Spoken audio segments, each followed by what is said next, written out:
Assalamualaikum warahmatullahi wabarakatuh. Halo teman-teman, pernah nggak sih kalian berhenti sejenak dan berpikir, sebenarnya bumi yang kita pijak setiap hari ini tuh terdiri dari apa sih? Kita jalan di atas tanah, kita lihat gunung, laut, dan awan, tapi apa yang ada di bawah semua itu? Apakah bumi hanya berupa lapisan tanah yang tebal, atau ada sesuatu yang jauh lebih kompleks di dalamnya? Nah, kali ini kita bahas sesuatu yang keren banget dan mungkin belum banyak kalian bayangkan, yaitu tentang lapisan bumi dan gunung api. Bayangkan bumi seperti sebuah telur rebus besar. Ada kulit tipis di luar, putih telur yang tebal di tengah, dan juga kuning telur panas di bagian paling dalam. Tapi bedanya, bumi bukan cuma diam begitu saja. Di dalamnya ada aktivitas luar biasa yang terjadi setiap detik. Ada panas yang berpindah, batuan yang bergerak, dan energi yang terus bekerja sejak miliaran tahun lalu. Hebat bukan? Coba deh dipikir, kenapa di beberapa daerah ada gunung yang menjulang tinggi, sementara di tempat lain datar aja? Kenapa ada gempa bumi? Dan kenapa kadang gunung bisa meletus hebat, mengeluarkan lava dan abu yang bisa menyelimuti langit? Semua itu nggak terjadi secara tiba-tiba. Ada proses panjang yang dimulai dari struktur dalam bumi. Di bawah permukaan tanah yang kita injak ini ternyata ada lapisan-lapisan penyusun bumi. Mulai dari kerak, mantel, sampai inti bumi yang sangat panas. Bahkan suhunya bisa lebih tinggi dari permukaan matahari. Keren banget bukan? Dan dari aktivitas di dalam lapisan-lapisan itulah muncul berbagai fenomena geologi seperti pembentukan gunung api, gempa bumi, dan pembentukan benua.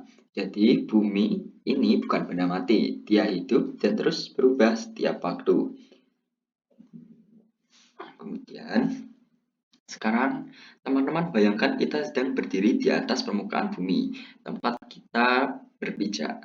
Ini tempat berdirinya gunung, kota, laut, dan daratan. Hanyalah bagian paling luar dari planet kita yang luar biasa ini. Tapi apakah kalian tahu, di bawah kaki kita ada dunia lain yang tak pernah kita lihat secara langsung. Penuh panas, tekanan, dan energi luar biasa. Mari kita mulai perjalanan menembus ke dalam bumi, satu lapisan demi satu lapisan. Yang pertama ada kerak bumi atau crust yang warna coklat ini. Lapisan pertama yang akan kita temui adalah kerak bumi. Kerak bumi bisa dibilang seperti kulit tipis yang menyelimuti seluruh planet. Kalau bumi kita diibaratkan seperti telur rebus, maka kerak bumi adalah kulit telurnya. Tipis tapi sangat penting karena disinilah kehidupan berada. Ketebalannya berbeda-beda tergantung di mana kita berada. Di daratan atau kerak benua, ketebalannya bisa mencapai 30 sampai 70 km. Sedangkan di dasar laut atau kerak samudra, ketebalannya lebih tipis, hanya sekitar 5-10 km saja. Meskipun tipis, kerak bumi tersusun dari berbagai batuan padat, seperti granit di kerak benua dan basalt di kerak samudra. Dan di atas kerak inilah terdapat tanah, air, tumbuhan, hewan, dan tentunya kita, manusia. Jadi bisa dibilang kerak bumi adalah panggung besar tempat seluruh kehidupan di bumi berlangsung. Namun kerak bumi ini bukan satu lapisan utuh yang diam. Ia terbagi menjadi beberapa bagian besar yang disebut lempeng tektonik. Lempeng-lempeng ini bergerak perlahan di atas lapisan di bawahnya. Gerakannya lambat, hanya beberapa sentimeter per tahun, tapi dampaknya bisa luar biasa, seperti membentuk gunung, menyebabkan gempa, bahkan memicu letusan gunung api. Untuk selanjutnya itu ada mantel bumi atau mantle. Sekarang mari kita turun lebih dalam lagi, menembus batas kerak bumi. Kita tiba di lapisan kedua yang disebut mantel bumi yang berwarna merah.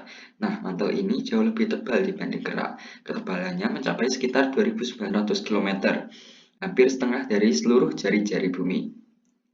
Batuan di mantel ini tidak benar-benar cair, tapi juga tidak sepenuhnya padat. Bayangkan seperti adonan kue yang sangat kental, bisa bergerak tapi sangat lambat. Suhu di mantel ini sangat tinggi, mulai dari 1000 derajat Celcius di bagian atas hingga lebih dari 3000 derajat di bagian bawah.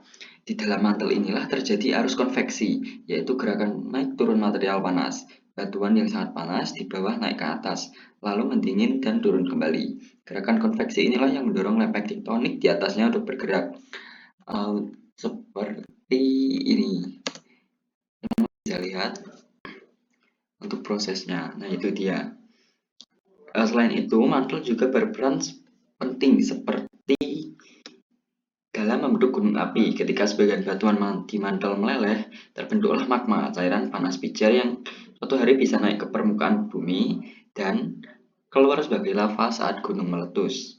Jadi bisa dibilang mantel bumi adalah dapur utama bumi, tempat semua proses panas dan energi berasal. Lanjut, yaitu ada inti bumi. Inti bumi. Masih inti luar bumi, di mana sifatnya ini cair yang warna oranye ya teman-teman.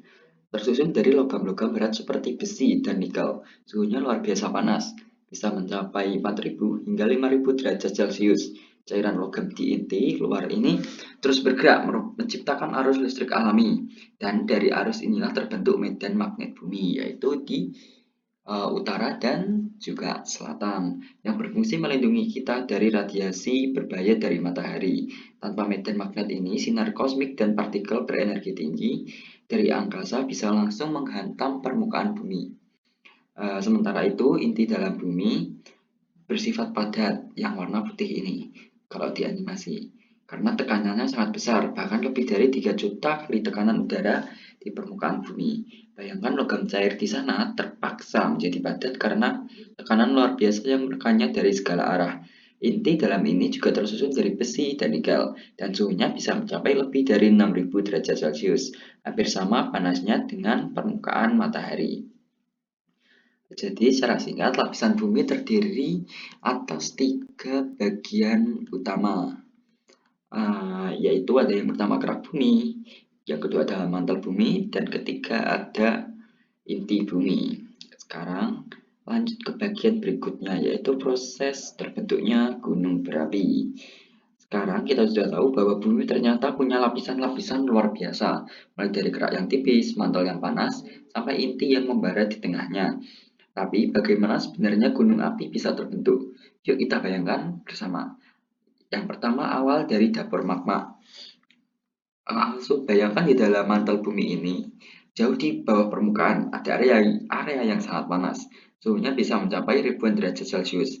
Saking panasnya, batuan di sana mulai meleleh, berubah menjadi cairan pijar yang kita sebut sebagai magma ini.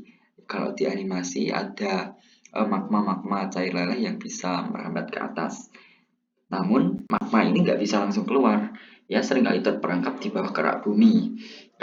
Membentuk kantong magma besar yang disebut magma chamber. Inilah dapur utama gunung api. Kemudian, tekanan meningkat di dalam bumi. Sekarang, bayangkan di dalam dapur magma itu tekanan semakin tinggi. Setiap kali ada magma baru yang naik ke bawah, dari bawah, jumlah cairan pijar bertambah dan tekanannya meningkat seperti udara di dalam balon yang terus ditiup. Ketika tekanan ini sudah terlalu besar, kerak bumi di atasnya bisa mulai retak. Melalui retakan inilah magma mulai mencari celah, mendesak naik perlahan, kadang keluar permukaan, seperti ini bisa dilihat pada animasinya. Kadang keluar di permukaan, kadang hanya berhenti di tengah jalan. Dan ketika terjadi retakan itu mencapai permukaan, maka terjadilah letusan gunung api. Nah, saat meletus seperti ini. Saat meletus, magma keluar ke permukaan dan berubah nama menjadi lava. Selain lava, ini dokumentasi dari National Geographic. Asli ya teman-teman, bisa dilihat di sini. Meletus. Selain lava ikut keluar juga gas panas dan abu vulkanik dan batuan pijar yang terlontar ke udara. Ini bisa dilihat teman-teman yang ada di atas ini. Itu ada abu vulkanik, batuan pijar, dan juga gas panas yang juga berbahaya tentunya kalau kita terpapar. Letusan dari gunung ini bisa sangat kuat, melempar material hingga puluhan kilometer ke langit. Jenis letusan ini tergantung dari ada 3, kekentalan magma, kandungan gas di dalamnya, dan bentuk gunung apinya sendiri. Lalu untuk pembentukan gunung api, setelah letusan terjadi, lava yang keluar kemudian mendingin dan meras.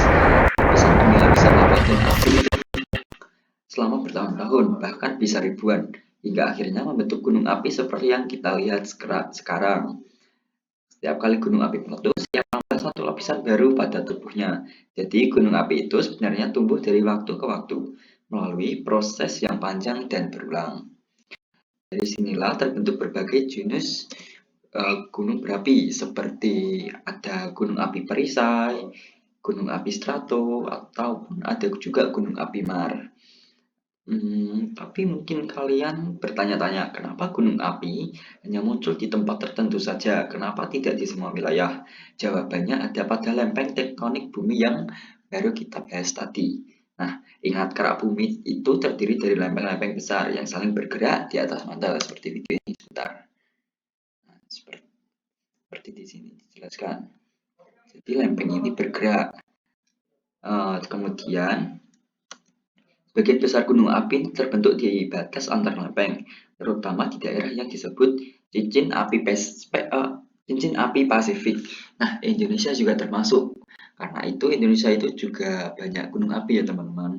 Ada 3 situasi utama di mana gunung api bisa terbentuk: zona subduksi, zona divergen, dan juga titik panas. Namun seringkali kita menganggap gunung api hanya membawa bencana, letusan, abu, dan lahar. Tapi sebenarnya gunung api juga berperan penting dalam kehidupan di bumi.